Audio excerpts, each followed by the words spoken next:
Cease would allow those 3 runs in 7 innings. Meanwhile, Nelson also worked into the 7th inning. He allowed just the 1 solo home run in 6 2/3 innings. D-backs got another run in the top of the 8th inning against Austin Davis. Davis and Eniel De Los Santos both really struggled in the 9th inning. Diamondbacks would score 5 more runs in the 9th. And the final score on Sunday here at Petco Park, the D-backs 9 and the Padres 1. The Padres winning on Friday, dropping the final 2 games of that series against Arizona, and we'll see if the Padres can bounce back here today as they begin this mini 2-game series against Seattle. As we get ready for first pitch coming up at 6:40, let's go inside the Padres radio booth. Let's go inside the Padres broadcast booth for a deep dive on today's matchup from Jesse Agler in our Padres game preview on the Padres Radio Network. We go down the way here at Petco Park. We're joined by Jesse Agler as we get ready for today's game. Jesse, as always, appreciate the time. Let's talk a little bit about this pitching matchup here today, and let's begin with right-hander Adam Mazur. On one hand, Mazur has continued to improve, I would say little by little. Obviously, the walks have not been nearly as much of an issue in his last couple of starts. And on the other hand of today's matchup, this is a Seattle offense, Jesse, that despite the Mariners having a winning record, still being in first place in the American League West, it's a Mariners offense that has really struggled, and especially as of late, should be interesting to see how Mazur does today against them. Yeah, it'll be, as you said, kind of an interesting matchup in that, he has not really had a fully dominant kind of outing yet, but now getting his feet underneath of him a little bit at the major league level and facing a team that is offensively challenged. I think if we're going to make something that isn't simple for Padre fans, we will say that the Mariner offense right now is basically the Padre offense last year. Just extraordinary struggles with runners in scoring position, striking out way too much, not being able to come through with the big hit in their 10-inning loss on Sunday at home to Toronto. They had the bases loaded in the 8th, the 9th, and the 10th, and couldn't cash in any of those opportunities. So very, very familiar. You might get a little PTSD hearing about the Mariner offense if you followed the Padres on a daily basis last year. But, they do have some formidable guys in the order. They got also, Bob and I were talking about it earlier, and he pointed out they got some guys that can walk. So if Mazur does struggle with his command in a way that we have seen him do earlier this year, he could put himself in a tough spot against these guys, and we'll see how it goes, certainly. But left-handed hitters have had success against Adam this year. The Seattle club here today kind of packed as many of them in there, it seems like, as they could, along with their switch hitters. So it is kind of in a nerdy way, as you brought up, a fun one to kind of look at and try and guess how it might go. And on the other side of this pitching matchup, right-hander Logan Gilbert has been among the best starting pitchers in the American League in Major League Baseball this season. And his first 4 starts against the Padres in his career, especially the 2 he made last year, Jesse, they were very, very good. So I guess on one hand, he's a tough customer, no doubt about it. On the other hand, one could say maybe he's due for not such a good outing against these Padres. We'll see. Yeah, and not only that, his numbers last year, as you pointed out, were phenomenal. 2 starts, 14 innings, 1 total run, 4 total hits, 2 walks, 18 strikeouts. That was against the 2023 Padres, who's really, they don't even seem like a distant cousin at this point to the 2024 team. They feel like some relative that maybe you've heard of and seen a picture of one day, but you've never actually met or had anything to do with. I mean, that's how different the offense is here in 2024. So I'm sure Logan Gilbert is very aware of that. I can't imagine he's going to come in today with the same kind of game plan that he might have had in those 2 starts last year. The second one in particular was unbelievable. Early August in Seattle, 7 shutout innings, 1 hit. That was the night J-Rod made that catch against Tatis in center field. And that moment, maybe just sort of put an exclamation point on what had happened to the Padre offense last year. That might have been rock bottom right around that time. It was his best start of the year, but probably the low point of the Padres' offensive season a year ago. And again, they are a very, very different team here and now. So, again, another fun, nerdy thing to look into. Different Padres, same Gilbert. How does it go? Finally, Jesse, let's touch on the news we learned on Sunday, which was the Padres getting 3 more All-Stars in Robert Suarez, Luis Arraez, and Jackson Merrill. And obviously, we knew that Profar, Tatis, they were selected as starters already. Let's focus on the Merrill part of it because we'll hear from Manny Machado a little bit later on. And I thought Manny had some really great things to say today about both Jackson Merrill and Jurickson Profar making their first All-Star appearances. But, Jesse, your thoughts on Jackson Merrill, who began this season at 20 years old, all the things we knew coming into the year, the new position, the limited amount of experience at the upper levels of the minor leagues. For this guy to be an all-star, it is a pretty remarkable story here in his rookie campaign. It's a remarkable individual story, and it goes beyond that, kind of a remarkable team story. You know, you and I were there in Peoria, and those first few days, they only have 2 outfielders. This team, right? It was like, they got Tatis, and I don't even remember who the other one was at this point. I mean, I don't think Profar was there yet. Merrill was still not necessarily being looked at as an outfielder. Maybe he was, but not in, public conversation necessarily. And now all of a sudden you fast forward a few months, and the Padres, all 3 of their starting outfielders are in the All-Star game. 2 of them voted as starters, for goodness sake. So it's a tremendous reminder that we don't know nothing. We can sit here and act like we know what we're talking about all the time, and we do. It's our jobs, and we do, as much research, and we talk to as many people as we possibly can. But if you were going to tell me back in, on February 15th that the Padres were going to have 3 All-Star outfielders this year, I would have said, Sam, we're going to take you to the doctor now, and we're going to get you checked out. But that's what's happened.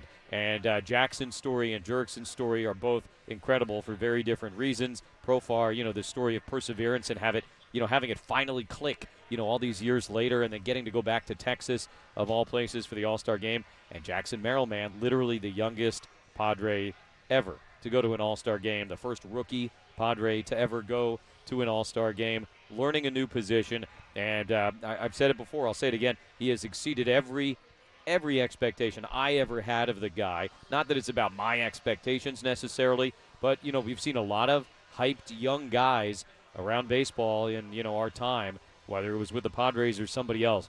And very, very rarely do they sort of not only meet the expectations, but go beyond them. That is a Fernando Tatis Jr. kind of thing to do. That is a Manny Machado kind of thing to do. That is a Juan Soto, Bryce Harper kind of thing to do. To be a guy who comes in with a lot of hype and a big prospect pedigree, and then to not only do what is expected, but go beyond that in his first year. It is a heck of an accomplishment for Jackson Merrill, and I'm just thrilled for the kid that he'll have this all-star opportunity.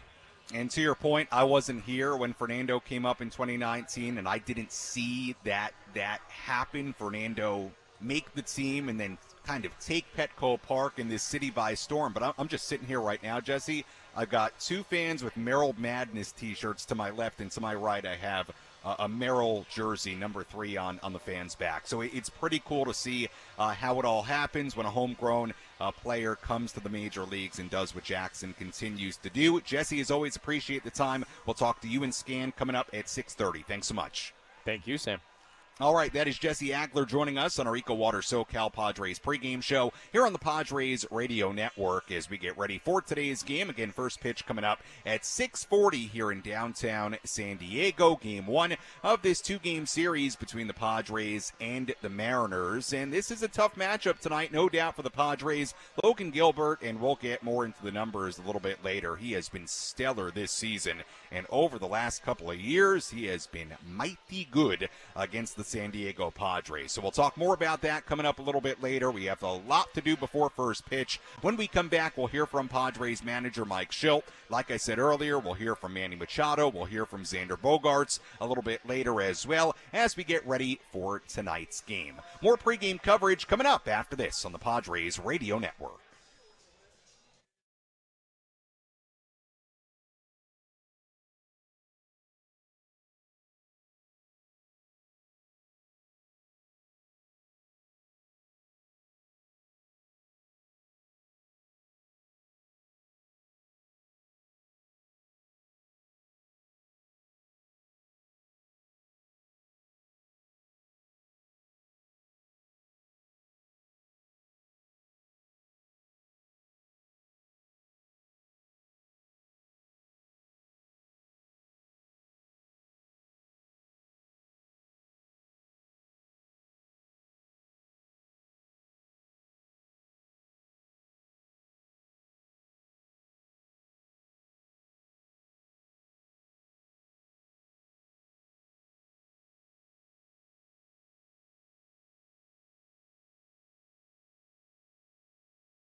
Welcome back to the EcoWater SoCal Padres pregame show on the Padres Radio Network. Your water perfected. EcoWater SoCal. Your water should be perfect. Find them online at EcoWaterSoCal.com. Sam Levitt with you inside the loft here at the Western Metal Building at Petco Park as we get ready for first pitch coming up at 6:40 here in downtown San Diego. Padres taking on the Seattle Mariners. Right-hander Adam Mazur on the mound for the Padres here today. And one thing we saw on the field today as well, and we'll hear from Xander Bogaerts coming up a little bit later. Xander was here today after his handful of rehab games at AAA El Paso. He was back here at Petco Park today, took live BP, took what he said was about 20 at-bats or so in live BP, was out on the field, taking ground balls at second base, doing all really the normal things you would see a guy do before a game. Now, it does sound like Xander will play another rehab game or two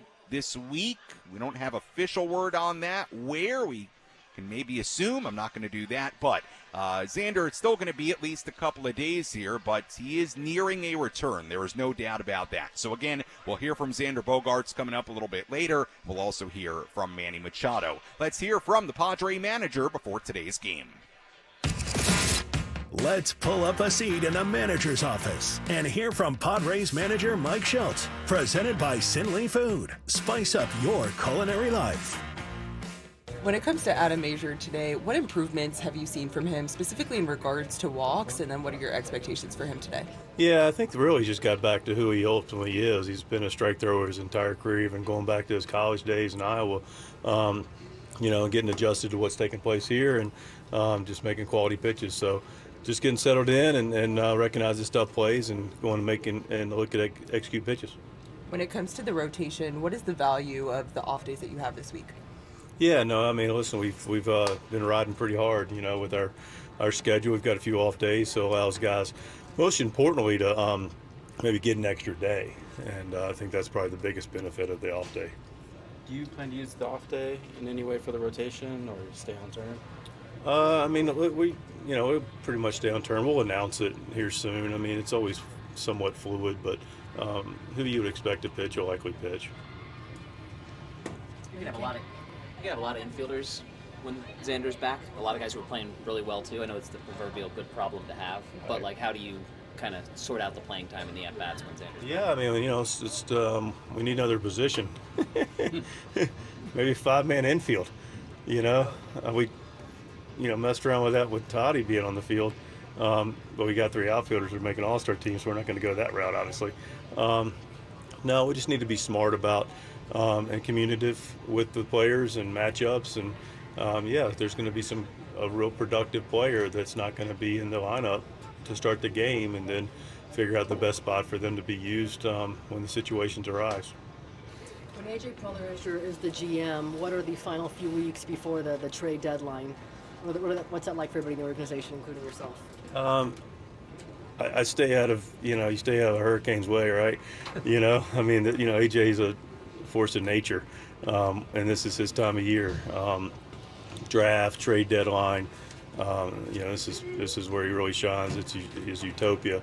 I don't listen. I'm fortunate to have the club we have. I love the club we have. If AJ decides to make a move with the club, then clearly we'll support it. But I know he's always working, man. This guy's on top of everything, and I respect how dedicated he is to always making this team as good as it possibly can be. The type of team that you guys have right now and the number of uncertainties, especially in the pitching staff, do you expect him to be pretty aggressive moving up to that point? I think AJ's is aggressive by nature, regardless of circumstance. But again, I love our club, and what we have is plenty enough, and we're going to ride with what we have in the moment. Which player is locked in at the dish? Who needs to kick things up another notch? This is Who's Hot, Who's Not on the Padres Radio Network. Well, Padres fans are going to like this Who's Hot, Who's Not, because we've got a couple of guys that I'm going to focus on in the hot category that will wear Padres uniforms tonight, and a couple of guys that will not. Mariners players because the Mariners have a lot of key guys that are not swinging the bat well right now. Let's begin with the hot category. Jurickson Profar. He's hit a home run in 3 out of his past 4 games. 7 for his last 17. He's in the midst of a 5-game hitting streak. Jackson Merrill, meanwhile, who has become the youngest player in Padres history to be named an All-Star, batting .330 with a .670 slugging percentage in his last 27 games. He has 9 home runs and 24 RBIs in that span. Like we said earlier with Jesse Agler, this Mariners offense, it has been rough this season, and especially as of late. They have some guys that are not swinging the bat well at all. Let's begin with Julio Rodriguez, batting just .156 in his last 17 games. 1 home run, just 1 RBI in his last 64 at-bats. Although Rodriguez is not in the lineup here tonight for the Mariners, we'll have more on that coming up a little bit later. Cal Raleigh, 7 for his last 35 with 1 home run and 18 strikeouts. Raleigh leads the AL with 109 strikeouts on the year. He ranks 4th in the majors in strikeouts this season. Jorge Polanco for the Mariners, 5 for his last 31 with 16 strikeouts in his last 9 games. Polanco is batting just .189 on the season, and he is in the lineup today for Seattle, as is Cal Raleigh. So a couple of those guys in the lineup, one being Julio Rodriguez is not. Again, we'll have a little bit more on that coming up later, and that's a look at who's hot, who's not, as we get ready for today's game. When we come back, we'll tell you a little bit more about Julio Rodriguez, why he's not in the lineup here today. We'll also take a full look at the out-of-town scoreboard. And a little bit later, we hear from Manny Machado and Xander Bogaerts. First pitch coming up at 6:40 here at Petco Park. I'm Sam Levitt on the Padres Radio Network.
Our EcoWater SoCal Padres pregame show continues here on the Padres Radio Network. Sam Levitt with you as we get ready for today's game. First pitch coming up at 6:40 here at Petco Park. Padres taking on the Seattle Mariners in Game 1 of this mini 2-game series. We'll hear from Xander Bogaerts in just a moment. We'll also hear from Manny Machado in a little bit as well. Full look at the out-of-town scoreboard and our keys to the game coming up in this segment as well. I do want to apologize because I gave you some misinformation before the break, and I don't have a good reason for it. I'm just going to be transparent with you.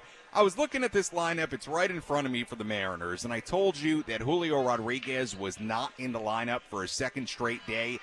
My mistake. He is in the lineup today for Seattle. He's playing center field, batting cleanup. So I'll tell you a little bit more about why he was not in the lineup yesterday in a moment, but my mistake. Folks, I don't have a great answer for you. I was just looking at the lineup. I glanced at it, and I said, oh, he's not in the lineup again here today. But Julio Rodriguez is in the lineup today for the Mariners. So, see, I am not perfect here in our pregame coverage. Let's tell you a little bit more about that Julio Rodriguez situation with our injury report. Who's in, who's out? This is the Bada Fulkerson Injury Report, presented by San Diego's Bulldog Injury Attorneys, who hope you're never in an accident. But if you are, make Bada Fulkerson the first call you make. Hit them up 24/7 at badafulkerson.com. So here was the situation on Julio Rodriguez. He exited Saturday's game with lower right quad discomfort. An MRI came back clean. He pinch hit yesterday, got hit by a pitch, and then he was pinch ran for. So again, that was the situation coming into today, but Julio Rodriguez is back in the lineup today for Seattle. So that's certainly good news for the Mariners. Here on our injury report, let's hear from Xander Bogaerts, who, like I said, was here today at Petco Park. Took live BP, took ground balls at second base. Obviously, he's already had a few games of a rehab assignment at AAA El Paso. You'll hear from Xander here. He talks about what's coming next, and it sounds like Xander is going to be back with the Padres potentially very, very soon. Here was what Xander Bogaerts had to say earlier today after he was done working out on the field. Feel good, getting there, getting close, so hopefully it's come around soon. How many at-bats do you think you had? I had today? Yeah. Close to 20 maybe, 15, 20, about. What else do you think needs to be done before? I'll probably say a couple more games, in games. That's great, but I mean, it's obviously a little different than games, and playing anywhere in the minors, I mean, I don't think it makes a big difference. Just being in a game itself is just different. How has it, how do you feel like right now? You've had, 3 games and today and all that. The shoulder still feels good? I feel good. I feel great. As I said, just probably a couple more games might still, and timing. And as I said, the game is much different regardless if you play AAA, you play, low A, high A, whatever. It's just being in a real game is a little different, But that we did today was very nice. I mean, probably got more at bats than normal, and I just think it's more like muscle memory thing, being able to understand, I can let it go, and as opposed to sometimes it just wants to stay on. I noticed that a lot of one hand, not a lot of two-hand follow-through. Are you done with that? Yeah, that's me. Okay. It's hard, two hands, and it's not me. And as I said, probably in a season, a regular season, I probably do it maybe 10 times, but it just happens normally, But went down in AAA, kind of happened a little bit more. So I just think it's something that by playing a little bit more, seeing more pitches, swinging a lot more, might just get that out of the way and just get it back to normal. Are you surprised how quickly? I mean, I know you said a month. The trainers, I think, said longer, but you're pretty close to what you thought it would be. Are you surprised at all that? No, I know my body. I know how hard I work. I know I listen to the trainers. I try to do as much as they say. They know more than me. That's not my job, and follow their instructions. They've been really helpful with me in all of this. They know it's hard for me, just being able to not play, because it's probably the longest that I've had without being able to play, besides the off season. But I'm thankful for them, man. They really did a good job. The trainers, the guys in the weight room, it's pretty remarkable the way I'm kind of recovering after the game, feeling as if I didn't even play, which is pretty good. So the shoulder, as far as after the game, morning after, pain-free? Soreness-free? Yeah. I'm more worried, the other parts, like your legs, being out there a little too long and stuff like that. But the recovery has been fine, as I said. It's just some in-game stuff that probably needs to get to the mind, and that's about it. That was Xander Bogaerts earlier today. So again, sounds like Xander will have at least another rehab game, maybe two, but sounds like Xander is getting very, very close to returning, which is certainly very good news, and sounds like everything with that shoulder to this point is feeling good for Xander Bogaerts. So we'll continue to keep you updated as we get information on where and when Xander may continue the rehab assignment and what the timeline continues to look like for the Padres second baseman. Let's take a full look at the out-of-town scoreboard. Let's take a trip around the Bigs and tell you about the scores you need to know in our out-of-town scoreboard. Presented by Jensen Meat, where great taste meets integrity.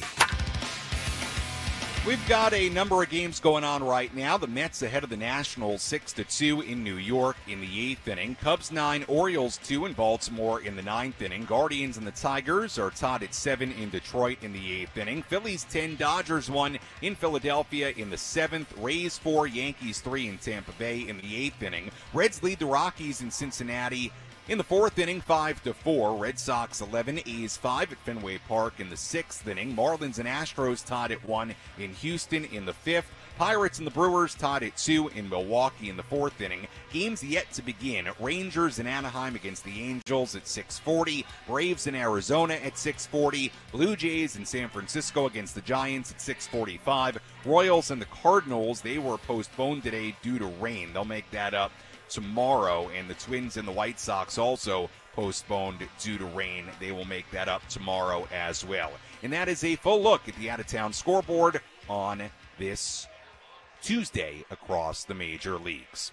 We'll step aside. When we come back, we will have a jam-packed final segment of our pregame coverage. We'll have our keys to the game. We'll hear from Padres third baseman Manny Machado. We'll also take a much deeper dive into our pitching matchup between Logan Gilbert and Adam Mazur. Much, much more to get to as we get ready for first pitch coming up at 6:40 on the Padres Radio Network.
For EcoWater SoCal, Padres pregame show continues here on the Padres Radio Network. Sam Levitt with you inside the Western Metal Building here at Petco Park. First pitch coming up at 6:40 between the Padres and the Seattle Mariners. We'll hear from Padres third baseman Manny Machado in just a moment. First, let's give you our keys to tonight's game.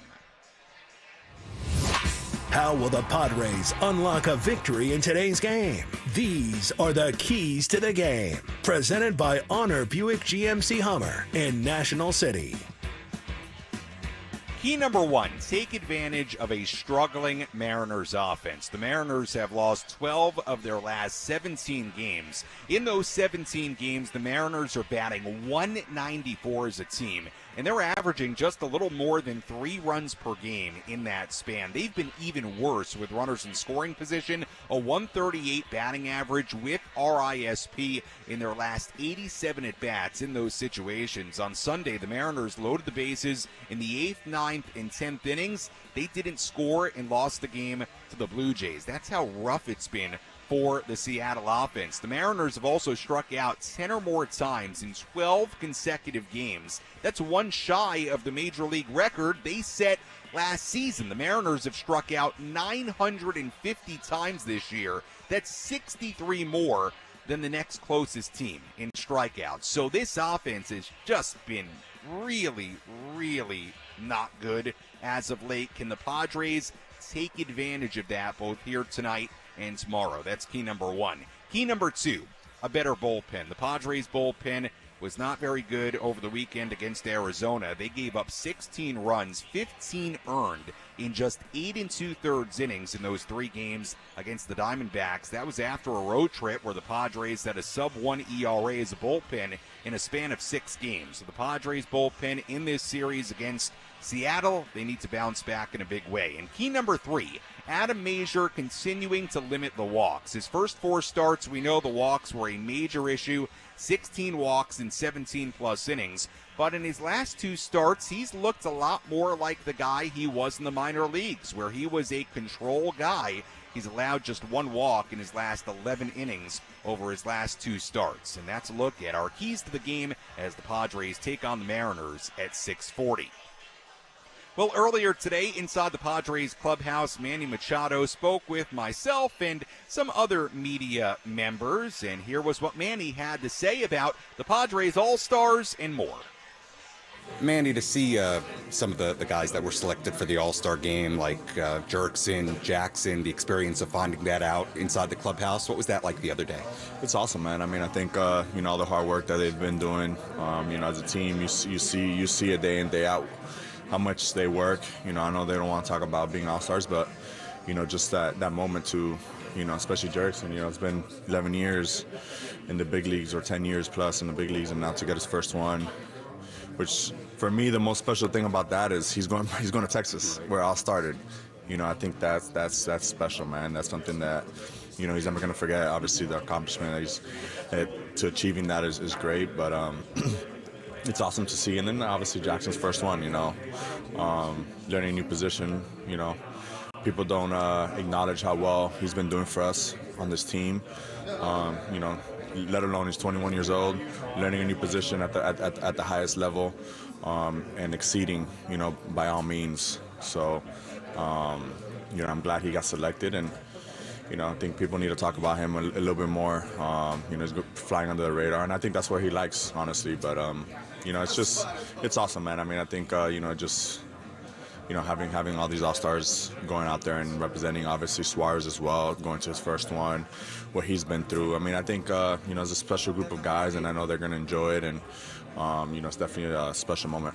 Obviously, you've been a part of a lot of those All-Star festivities over the years. What do you hope somebody like Jackson, how young he is, takes away from being around the types of guys that are there? I mean, I think it's just enjoying the moment, man. I mean, I think, this game is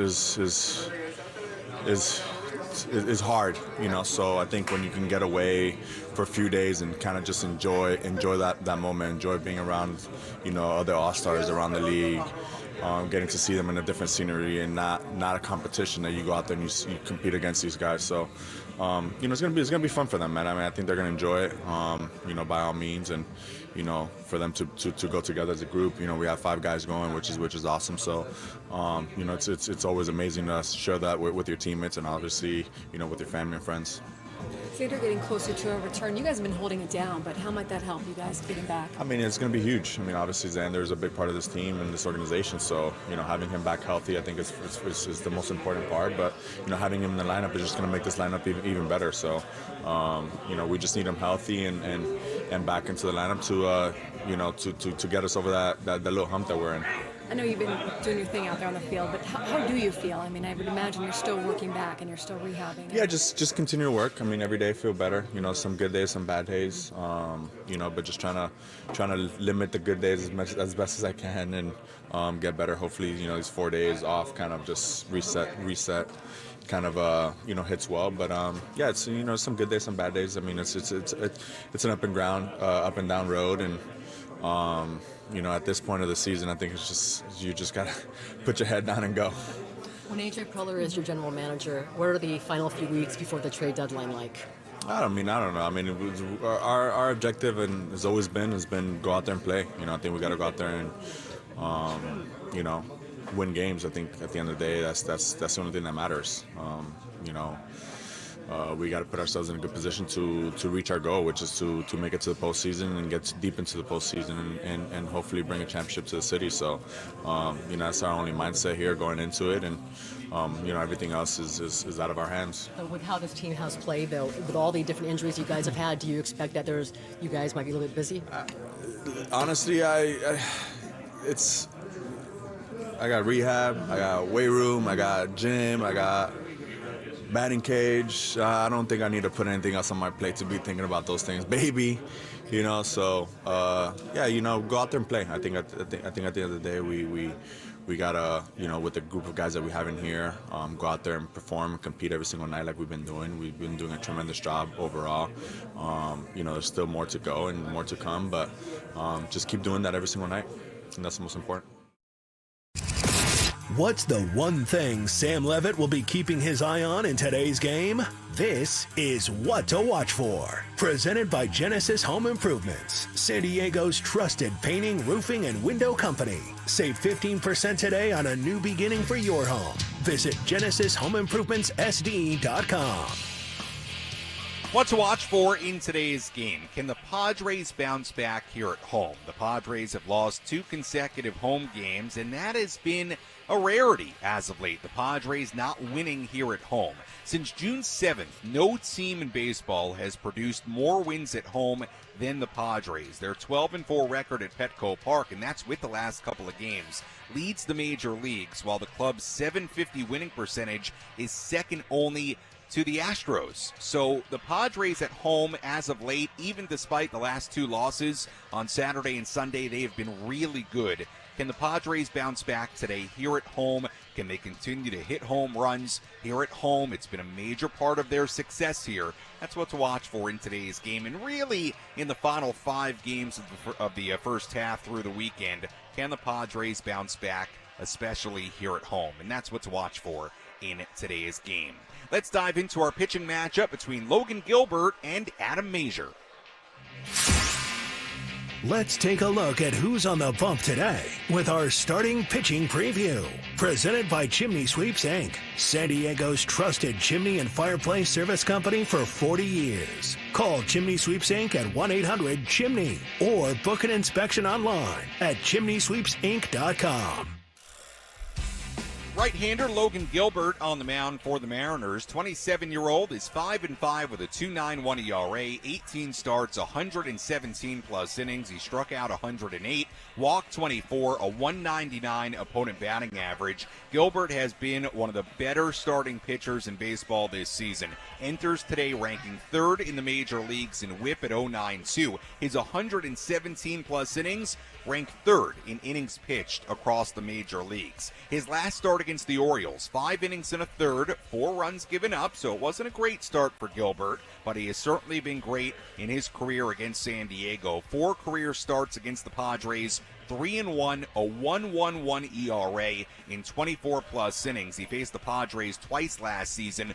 1 outing, 7 scoreless innings, 1 hit given up. The other outing, 7 innings, 1 earned run given up. So he was great last year against the Padres. The arsenal for Gilbert, 4-seam fastball, slider, cutter, splitter, and a curveball.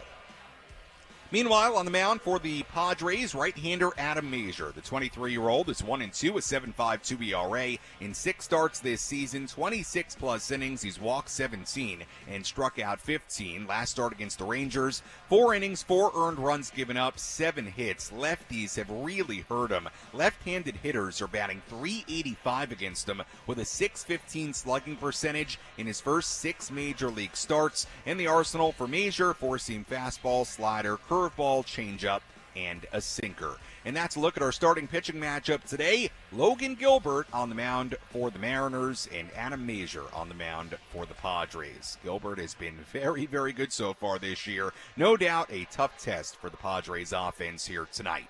You've been listening to the EcoWater SoCal Padres pregame show on the Padres radio network.